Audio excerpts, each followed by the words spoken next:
As many of you might know, old Minecraft has been gaining a lot of popularity in the past few months.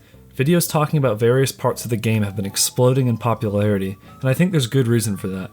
In this video, I'll be discussing the three main reasons why I think these decade-old versions are back in the spotlight. The first reason is its simplicity. It's no secret that these versions have far less content to offer compared to modern versions, but I think that actually plays to the strengths of these versions. A commonly cited complaint in modern Minecraft is inventory bloat. With how many blocks and items there are, it's very easy for your inventory to fill up with useless items that you end up tossing anyways.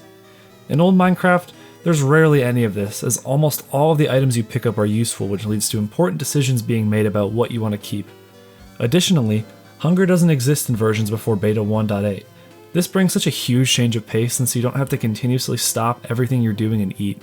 These two differences lead to a much more streamlined gameplay experience. Rarely are there any times when you have to pause and stop anything you're doing because of something the game forces on you. This sense of freedom is found everywhere in old Minecraft, and it lends itself to a much more relaxing experience. I can spend an hour straight just building and not being interrupted by anything.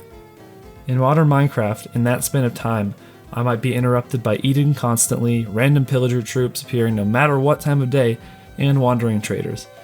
Some people might say I'm cherry picking with these examples, and I can see where you're coming from. However, these interruptions really change the flow of the game in a way that I personally don't enjoy. The second reason is creativity. As mentioned in the previous segment, the old versions of Minecraft have a lot less going on in them. I think this leads to a greater sense of creativity in the game. These versions feel more sandbox oriented when you compare them to newer versions.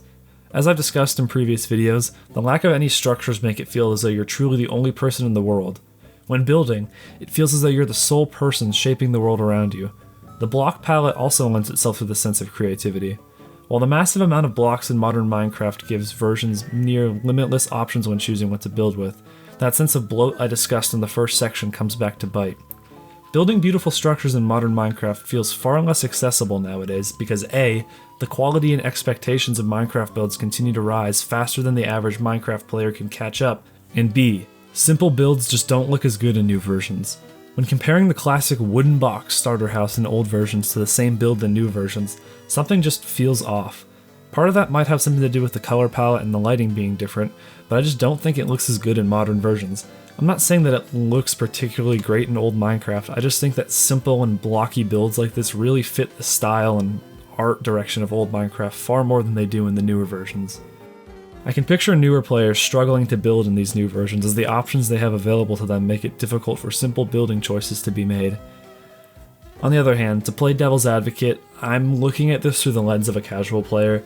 In a semi-objective manner, these new blocks add far more potential and creativity in the game in regards to what you can do with building. I just personally think they take away from the atmosphere and art direction of the game. That leads us perfectly into the final reason.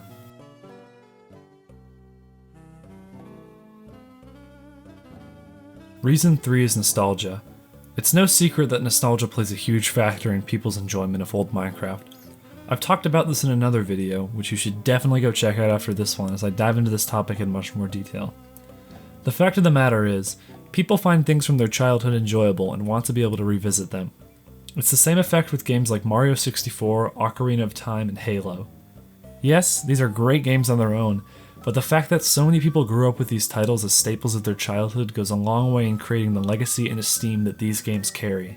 Minecraft falls into this category as well, but in a lot of ways, it's in a tier of its own. It's the most popular game of all time after all, and growing up with the game has become a near universal experience. When you think about the teenagers and young adults that are looking to revisit parts of their childhood, it makes perfect sense as to why these old versions have become so popular. And that, my friends, is why old Minecraft is still great and why it only keeps getting more popular. If you think there's anything I missed, then please feel free to let me know in the comments below. Thank you for all the recent support. Take care.